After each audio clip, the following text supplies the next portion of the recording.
যা কিছু দেখো সব কিছু আমার জন্য, আপনার জন্য বানাইছে। তাহলে প্রশ্ন হয়, আমাদেরকে কার জন্য বানাইলেন? আল্লাহ রাব্বুল আলামিন ডেকে বলে, ও বান্দা, আমি তোদেরকে এবং জিনদেরকে শুধু বানাইছি আমি আল্লাহর জন্য, আমার দাসত্ব করার জন্য।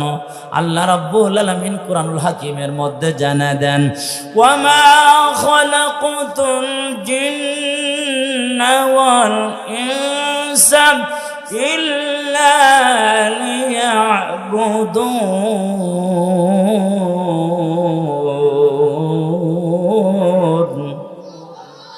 আপনি আল্লাহু আকবার বাড়ি গিয়ে বলবেন।